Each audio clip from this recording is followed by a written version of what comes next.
Good evening and welcome to another edition of Oshkosh Area Politics. My name is Ben Schneider and today we'll be once again discussing the visioning plan that's going on with the Oshkosh Area School District in conjunction with the Oshkosh Area Community Foundation. And it's a community-wide effort in which the school district is trying to develop a long-range plan, but before they can do that, they actually brought up a firm from Mobile, Alabama to help them in a community engagement process. If you recall from our last show, we expressed some concerns regarding the process, but certainly we want to acknowledge, we here at Oshkosh Area Politics certainly want this process and plan to be successful, but you know, we have some concerns and we aired those concerns. So a couple of things on the last program, we talked about some concerns regarding the process and some flaws that we envisioned, and one of the flaws that we kind of envisioned was it just seems like even though it's an attempt to have a community engagement, there doesn't seem to be a very strong cross-section of community members that are involved. And I guess it'll remain to be seen if that will materialize into to a lopsided approach. However, we have to at this point just simply hope that for the best and hope that the process will lend itself to a robust, diverse outcome. We have a short video that we like to show you from the planning people from the Community Foundation in their own words in terms of what they envision this process is going to be. So if you could just please stay tuned, watch this video clip, and we'll be right back with you at conclusion of this video. Whenever you're talking about, I know you can use a model like Mobile, Alabama, but communities differ. So what makes you both confident that, you know, the success that they've had or that you saw and you heard about will be applicable here? Right. I think the community here in Oshkosh is ready for this, and I think any citizen. I think cities have that in common, that they want to be engaged. They're concerned about their schools, whether they have children in the schools or not, and they want to be engaged. And if we hold the school district and ourselves accountable in this project, they'll stay engaged. They will stay engaged, and they will have continuous report back to them and strategic plan down the road. Well, we need some updating. Okay, then we do another visioning project in the city. It's the constant engagement. And they also really feel strongly in Mobile, and I do too, and I think many of us do, that community engagement in the schools is parallel to the success of schools improving. All right. So in their own words, that is a short segment of the Mobile movement. And I guess it lends the question, is the Mobile movement a worthy movement to follow for the Oshkosh community? After all, that's a movement that occurred in a southern state school that is kind of infiltrating the Oshkosh Area School District. So we did some investigation regarding the outcome of the Mobile movement, and we actually found some interesting results. And again, we leave it up to you to decide if the movement is worth emulating. Interestingly enough, last year 20 of the 91 Mobile schools, county public schools failed. And you can see right on the slide that, and you can see the source, and that's concerning, and that's just another concern. Again, do we want to emulate a movement that, you know, arguably has some problems with its track record? Again, we hope for the best, but we are raising a concern because we want to see our schools thrive and succeed and our students do well. So there are other information that we determined. The superintendent, Martha Peak, and staff discouraged parents from moving their children to a non-failing school. And their advice, quote, was, "My advice would be to continue to believe in what your school is doing. Keep your programs consistent for your students." And, you know, that's a concern. If students or if parents of students, the biggest advocates for their own students, are kind of discouraged from seeking a better alternative, we here at Oshkosh Area Politics find that a little concerning.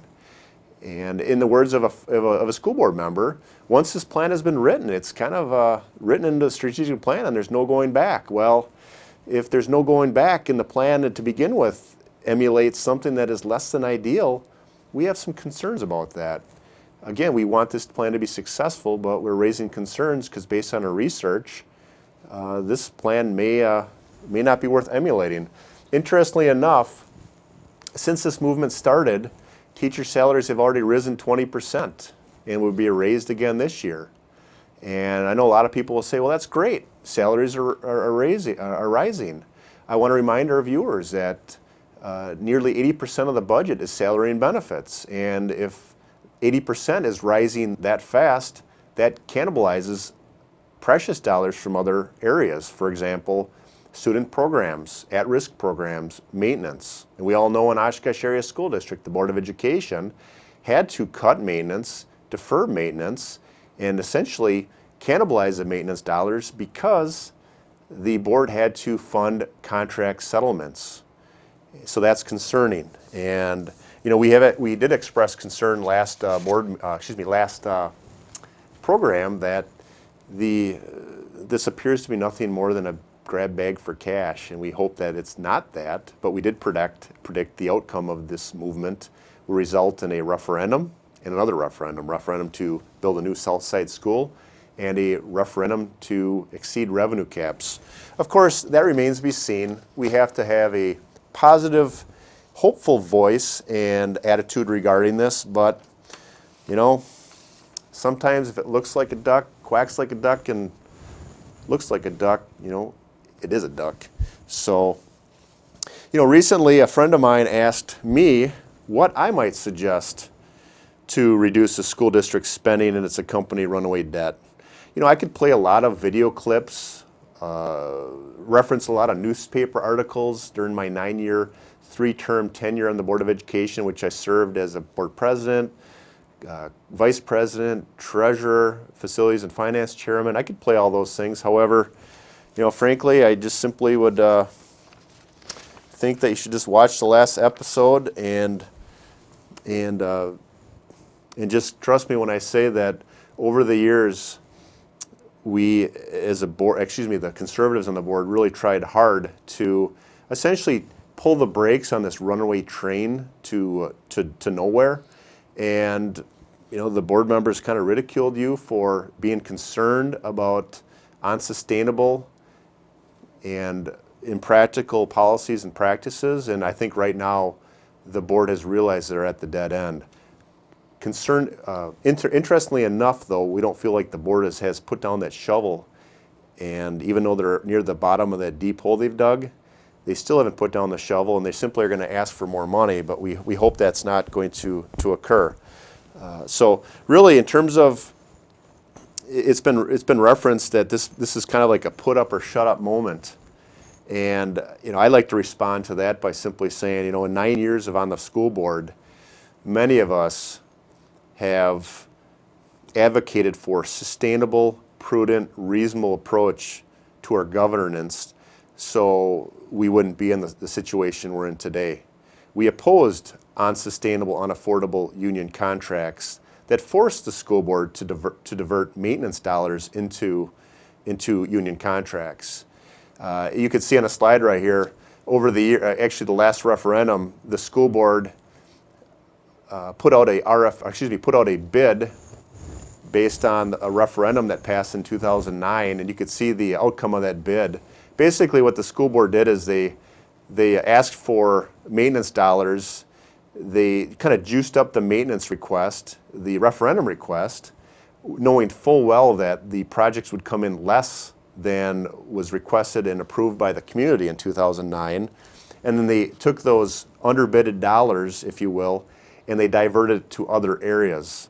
So it's kind of like rather than asking for permission, they're begging for forgiveness. And to me, that lends a heightened sense of distrust. So what we hope is the school board will kind of clean up their process and no longer do that, because I think that they got wrapped pretty hard by some community members and by our print media.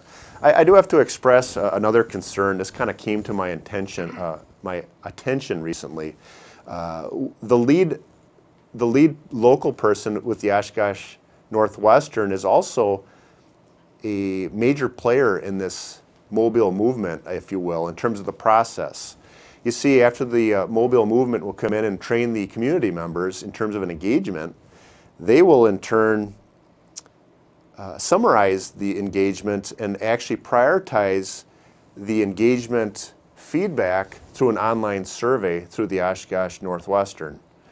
And what's interestingly about this is one of the lead columnists with the Northwestern, which arguably would be the second in charge locally, was quoted as saying, and no one should kid themselves that the process won't end up requiring an infusion of cash into the school system through public and private sources. Well, what's interesting about this source, folks, is this individual has a family member that works for the school district. And it begs the question if there's a conflict of interest there. When you have on one hand the lead investigative body of the local, of a community, lead person of a local investigative body of the Northwestern that's in charge in this process and helping facilitate an online survey, and the league opinion person for the same newspaper has somewhat of a conflict of interest because there's a vested interest in more dollars flowing to that school district. So it's just a question that we ask, and it's a concern because, you know, typically people disclose their conflict of interests. You disclose that if you're in a certain industry, and to me there seems to be a pretty obvious conflict of interest going on. And again, it's a question that we're raising because we certainly want to see this process be successful. We want to see our students thrive. We want to see our schools be excellent, and we want to see industry be attracted to this great community because of the great resources. But if you feel like we're bucking a headwind because we have Alabama firm which has somewhat subpar results turning around their school district down there coming up, you know, are we going to regress because of, you know, kind of mediocrity? So it's a question that we have, and you know, these are all valid concerns, and again, we'll see what materializes in terms of the results. But you know, there does seem to be some apparent conflict of interest, and again, we made the prediction a few weeks ago that we just feel that this is going to be 2 referendums for another South Side school, and also a referendum to exceed revenue caps. It's really interesting. I know many of you probably seen Bill Murray in Groundhog Day, and as you know, if you've seen that movie, Bill Murray relives Groundhog Day numerous times. Actually, boy, probably several dozen, or well over a dozen times until he kind of seems to have a life-changing moment, and then he kind of gets past the Groundhog Day. So, you know, as a board member of 9 years, I have seen several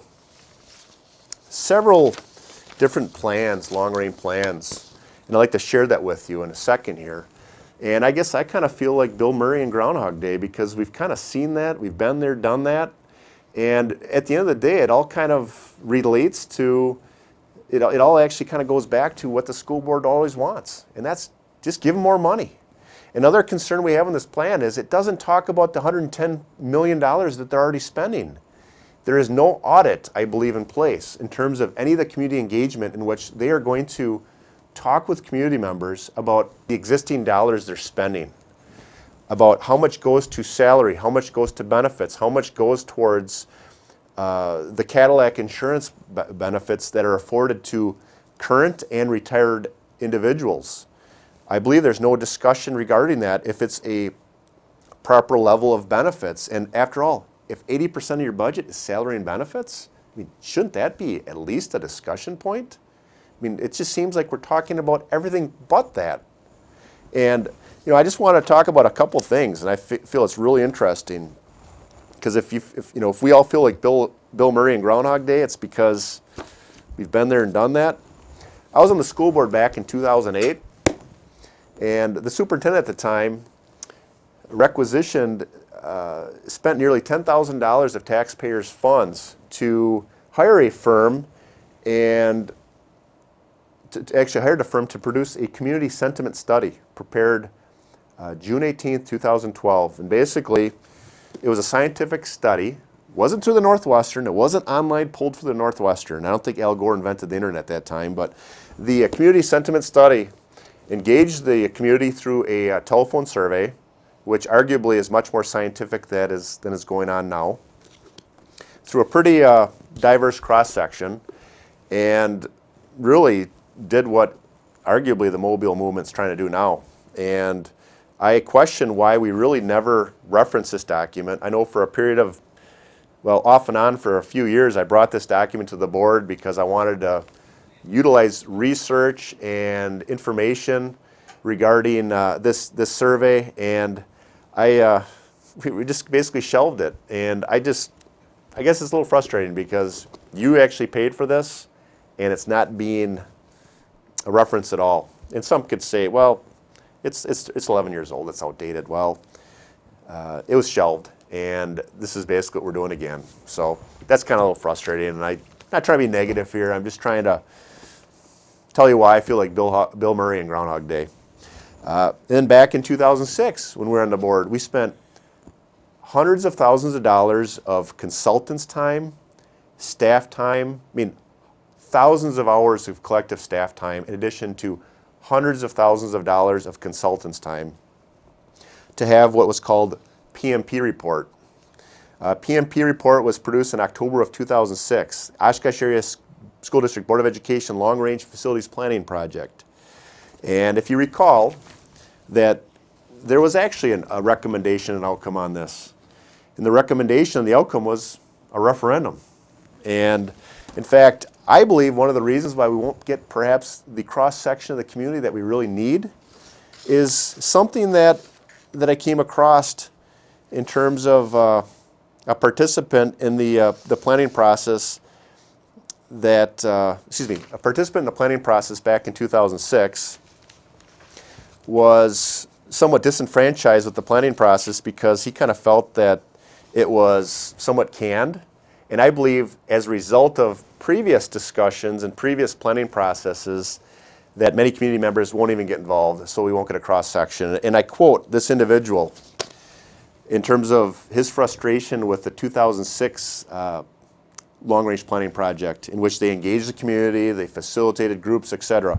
And I quote, "Through my experience on various OASD planning committees, it became evident that the administration had a plan that they were leading the community members to.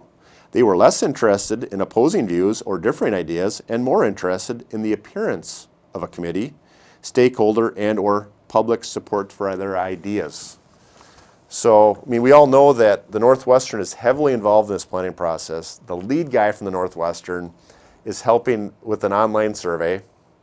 That's kind of a bias, conflict of interest, number one. But when you put it together with the lead opinion person with the Northwestern, has over the years just basically advocated more money, essentially, and maybe trying to get their spouse a full-time job in the district. It does raise some questions.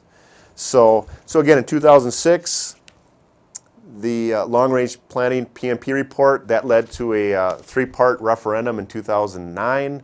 One of those three referendums passed, and then of course, at the time, and I guess you have to be really involved with the school district to know this, the school district hired a firm called Sodexo, and they did a very robust analysis of our facilities, and they generated this very large report. And this was a lot of staff time and money. So, I guess if we feel like Bill Murray and Groundhog Day, it's because we should. We've been there, we've done that. And so I guess at this point, I'd like to take a brief break and show you a clip from our good friend on Fox News, Juan Williams, and I'd ask you to stay tuned, listen to this brief segment, and we'll be right back with you. Stay tuned. What have you learned? What have you learned? And one of the big things that I've learned is I always thought that it was the Archie Bunkers of the world, the right-wingers of the world, who were more resistant, more closed-minded about hearing the other side, about allowing me to say, well, wait, hold on, I don't think that's right. Let me tell you what I think. But in fact, what I've learned is, in a very painful way, and I can open the shirt and show you the scars and the knife wounds, is that it's big media institutions who are identifiably more liberal to left-leaning who will shut you down, stab you, and kill you, fire you, if they perceive that you are not telling the story in the way they want it told. If you challenge their preconceptions of the truth, and if you say, you know, I'm telling you this with some base of knowledge, and they say, yeah, but you're not, we don't want a black guy saying that.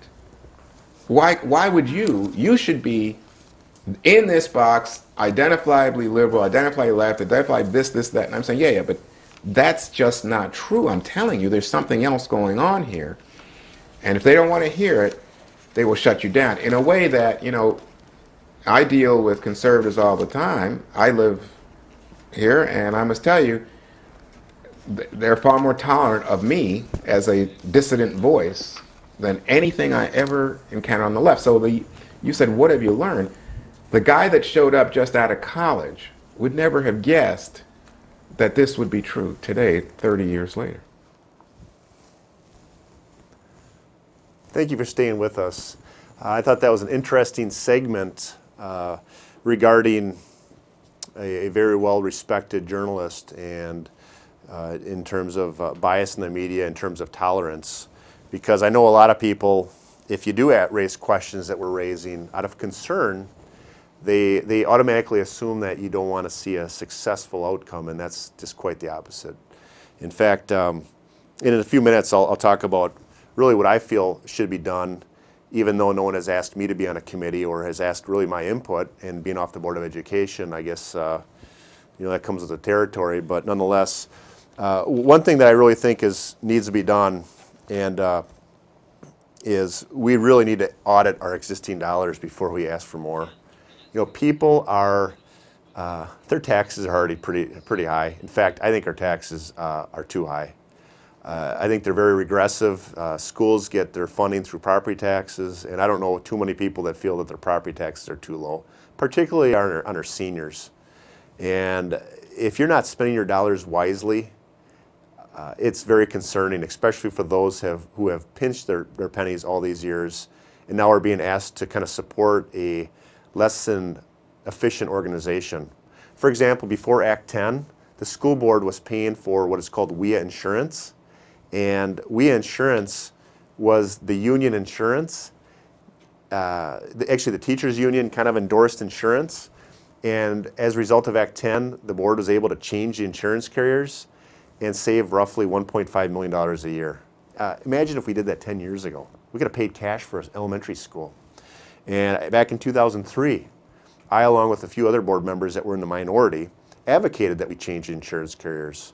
The union said no. They said that we're going to litigate it, but we felt we had a legal stand and a strong legal firm footing to be able to accomplish that without losing in a arbitration case. In fact, I think it would have been a slam dunk. But when you have the board majority endorsed by the teachers union, usually when they say jump, the other board members say how high. So when I talk about making sure we do a full account of our existing dollars, here's a case in point.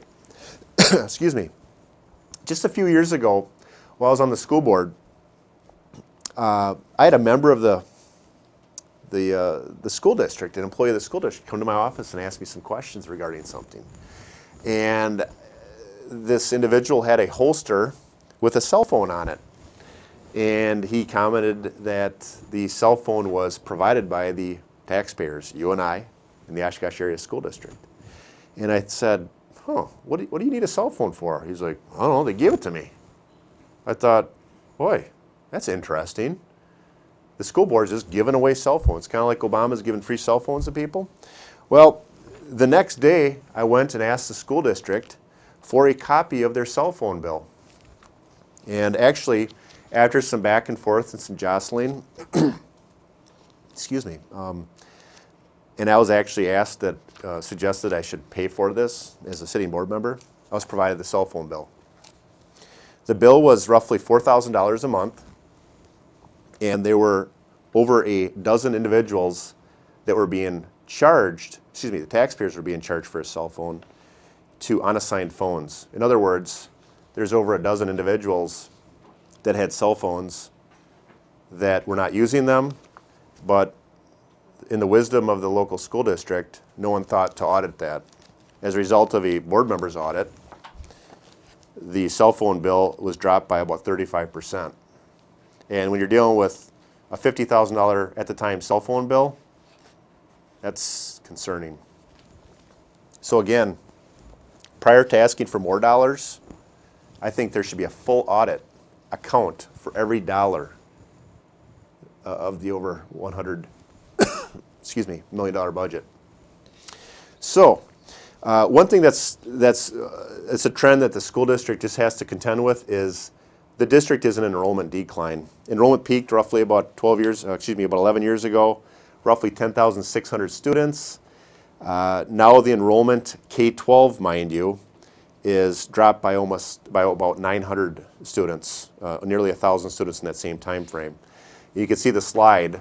The district will officially tell you the enrollment is well in excess of 10,000, but now they're including 4K.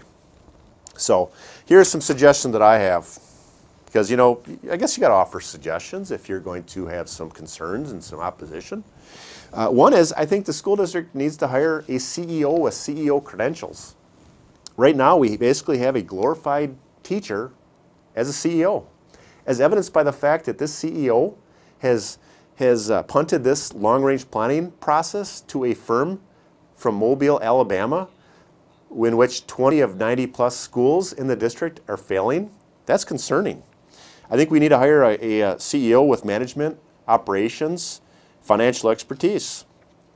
I think we need to look at certain running people for local office that actually can provide balance. Unfortunately, with this election cycle, there just wasn't a lot of people that were looking at stepping up and running for this office.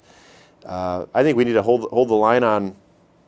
I think we need to fully audit and account for a $110+ million budget. We need to get a grasp on our enrollment projections and make decisions based on enrollment. This board, for example, has borrowed nearly $40 million in the last 2 years and still has no idea on a long-range plan and does not have accurate long-term enrollment projections. I think we need to align the benefits to what the community can afford. I think we got to stop cutting kids' programs to pay for staff benefits. And really, we need to have a commitment to put the education of the students in front of the desire of staff to want to retire at age 55. So, again, we really want this process, this plan to be successful. We are going to continue to raise concerns on this process because it's so important and we all benefit from great schools. It's interesting how people really are just not engaged in the school board anymore. If you go to board meetings, there's very little discussion going on from the community, and we feel it's because of the board kind of has their mind made up, and we just hope that people will get involved, stay informed, make their opinion be heard, and we will continue to advocate for responsible governance. We'll continue to raise awareness. We welcome your feedback. We want you to look at us on Facebook, Oshkosh Area Politics. We're there. Let us know your opinions. Like us on there, and you can get our feeds. And we just think it's important that everybody stays engaged, stays involved, and we just hope that hope you like the program. And on that note, I'd like to wish you a good night. Thanks for tuning in, and God bless.